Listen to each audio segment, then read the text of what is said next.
Bhogapuram international airport ఉన్న ప్రధాని మోదీకి ఘన స్వాగతం పలికేందుకు ఏపీ ప్రభుత్వం భారీ ఏర్పాట్లు చేసింది.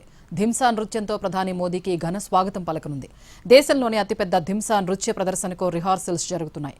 13,000 మంది గిరిజన కళాకారులు, బాలికలు, మహిళలతో జరిగే ధింసా నృత్య ప్రదర్శనతో ప్రపంచ రికార్డు నెలకొల్పాలని ప్రభుత్వం లక్ష్యంగా పెట్టుకుంది. గిరిజనుల సాంప్రదాయ జానపద నృత్యంతో థింసాను 1,000 మందితో నిర్వహిస్తే Guinness book of world records లో నమోదు కానుంది. ఇప్పటికే థింసా నృత్య ప్రదర్శన రిహార్సల్స్ ను గిన్నిస్ బుక్ టీం పర్యవేక్షిస్తోంది.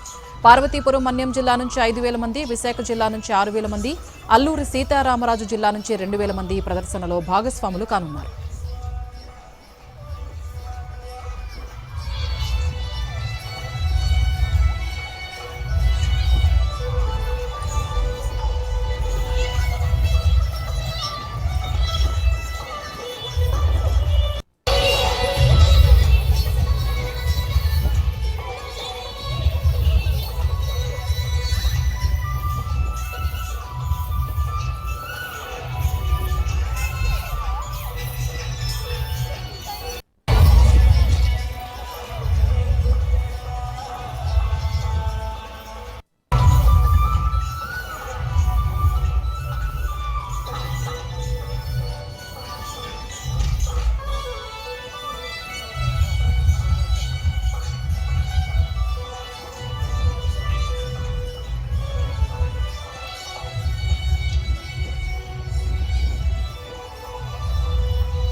గిరిజన సంప్రదాయ నృత్యమైన గిన్నిస్ రికార్డు రావడం సంతోషంగా ఉందని అంటున్న మంత్రి గుమ్మడి సంధ్యారాణితో మా ప్రతినిధి వెంకట్ ఫేస్ టు ఫేస్.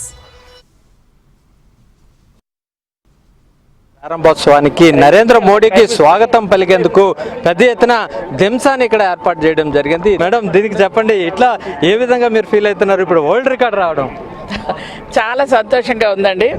ఎందుకంటే ఈ వరల్డ్ రికార్డ్ కోసం అంటే ఇక్కడ ఉన్నటువంటి అఫీషియల్స్ కానీ మేము కానీ మా అందరికంటే 13,000 మంది మా బిడ్డలు ఎంత కష్టపడ్డారు అంటే 1 వీక్ క్రమశిక్షణతో చక్కగా నేర్చుకొని చూడండి ఎంత చక్కగా కనిపిస్తున్నారు అందరూ చక్కగా అంటే విరిసిన పుష్పాల్లాగా ఒక్కొక్కరు అందరూ కనిపిస్తున్నారు. వాళ్ళందరూ 1 వీక్ వాళ్ళ కష్టం ఇది. ఈ అందరూ చంద్రబాబు నాయుడు గారు ఖచ్చితంగా ఒక వరల్డ్ రికార్డ్ తీసుకురావాలనే ఉద్దేశంతో ధింసా నృత్యంతో ప్రధానమంత్రి గారికి స్వాగతం పలకాలనుకున్నారు. ఈరోజు అది నిజమైంది మాకు. రేపు అందరూ కూడా ఇదే డ్రెస్తో ప్రధానమంత్రి గారికి, ముఖ్యమంత్రి గారికి స్వాగతం పలుకుతారు. చాలా సంతోషంగా ఉంది.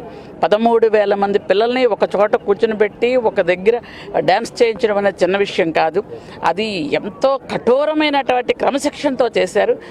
చాలా వీఆర్ బ్లెస్డ్, చాలా సంతోషం. మేడం, దీనికి మీ ప్రభుత్వం తరఫు మీ యొక్క ఎవరైతే ఆఫీసర్స్ కానీ ఇట్లా ఎంత కృషి చేయడం జరిగింది మేడం? నిజంగా ఒక టీం వర్క్, అందరూ కష్టపడి చేశారు. ముందు ఒక 50 మందికి నేర్పించి, తర్వాత 250 మంది నేర్పించి, ఆ 250 స్కూల్స్కి పంపించి, తర్వాత వీడియోలు ఇచ్చి అలా ఒకేలాగా చేయటం అనేది చిన్న విషయం కాదు. అందరూ కూడా పిల్లలు నిన్న ఫస్ట్ టైం కొంచెం ఇలా అయ్యారు. ఇంకా సెకండ్, థర్డ్, ఫోర్త్ చేసేటప్పటికి పర్ఫెక్ట్ అయిపోయారు. నిన్న మళ్ళీ ఇంటికి వెళ్ళి ఈరోజు వచ్చిన తర్వాత వాళ్ళు పూర్తి డ్రెస్తో ఈరోజు చూస్తుంటే ఎంత ముచ్చటగా ఉందండి, ఎంత ఆహ్లాదకరంగా ఉందంటే, ఎంత సంతోషంగా ఉంది. మా పిల్లలు గెలిచారు అంతే మేడం. అలాగే అంతర్జాతీయ విమానాశ్రయం వరల్డ్ క్లాస్, అలాగే మీ పిల్లలు కూడా పెద్ద ఎత్తున గిన్నిస్ రికార్డ్ సాధించారు. మీ ఫీలింగ్స్?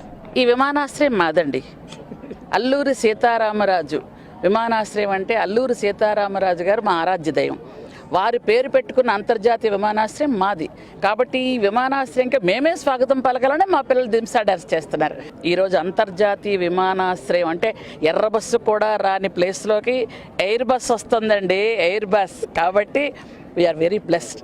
నాకు చాలా గర్వకారణంగా ఉందనేది మంత్రి గుమ్మడి సంధ్యారాణి చెప్తున్న విషయం. వీడియో జర్నలిస్ట్ అనిల్తో వెంకట్, ఎన్టీవీ, విజయనగరం.